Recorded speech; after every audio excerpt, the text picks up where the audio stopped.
एक औरत हमारे घर के सामने किराए के मकान में रहती थी। उसके 2 बच्चे थे जिनके साथ वो खेलने के लिए रोज़ अपनी छत पर आ जाती थी। मैं भी हर रोज़ अपनी छत पर शाम को उसे देखने के लिए जाया करता था। मैं उसको इशारे करता था मगर वो इग्नोर कर देती थी। इस बात को 6 महीने गुजर गए मगर वो मेरी तरफ देखती तक नहीं थी। तब मेरी उम्र 18 साल थी और वो मुझसे काफ़ी ज़्यादा बड़ी थी। इसीलिए शायद वो मुझे बच्चा समझकर इग्नोर कर देती थी। फिर एक दिन मुझे बुखार होने की वजह से मैं छत पर नहीं जा सका, तो वो औरत मेरी अयादत के लिए मेरे घर चली आई और मेरा हाल चाल पूछकर वापस अपने घर चली गई। उसका मेरी अयादत को आना मेरे लिए इस बात का इशारा था कि उसके दिल में भी मेरे लिए एहसास है। फिर जब अगली शाम मैं छत पर गया तो वो इशारों में मेरा हाल पूछने लगी। मैंने उसे इशारों में बताया कि हाँ मैं ठीक हूँ, तो मुस्कुराने लगी। 2 दिन बाद एक पर्ची पर अपना नंबर लिखकर मैंने उसकी छत पर फेंका।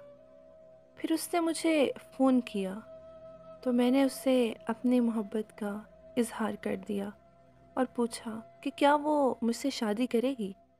वो हंसने लगी और मुझे कहने लगी, अभी तो तुम छोटे बच्चे हो, तुम्हें समझ नहीं है कि ये तुम क्या कह रहे हो और किससे कह रहे हो।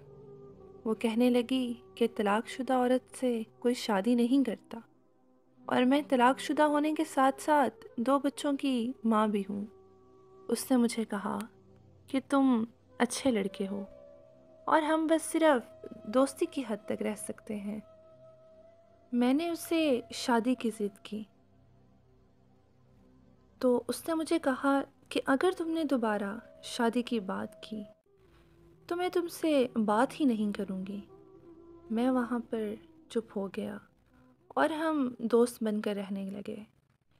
हम एक दूसरे से हर बात शेयर करते थे।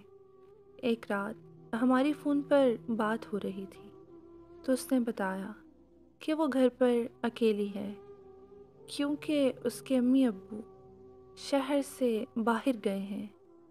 ये सुनते ही मैं उसके घर के बाहर पहुंच गया और उसे दरवाज़ा खोलने को कहा, लेकिन उसने दरवाज़ा खोलने से इनकार कर दिया। तो मैंने भी ज़िद कर ली कि मैं भी पूरी रात घर के बाहर बैठा रहूँगा। 2 घंटों की ज़िद के बाद आखिरकार उसने दरवाज़ा खोल ही दिया। लेकिन आज मुझे अपनी ज़िद पर बहुत ज़्यादा पछतावा होता है।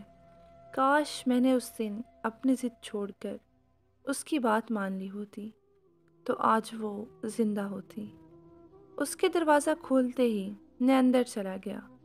वो बहुत परेशान और घबराई हुई थी क्योंकि उसे खौफ था अगर किसी को पता चल गया तो उसकी इज्जत खाक में मिल जाएगी।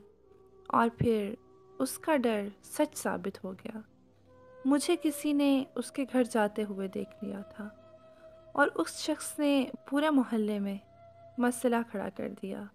सारे मोहल्ले वाले इकट्ठा होकर उसके घर के बाहर आ गए। मैं छुप गया था लेकिन उन्होंने मुझे ढूंढ लिया। मेरे घर वाले भी मोहल्ले वालों के साथ मौजूद थे। वो मुझे घर ले गए और मेरे अब्बू ने मेरी बहुत बेइज्जती की।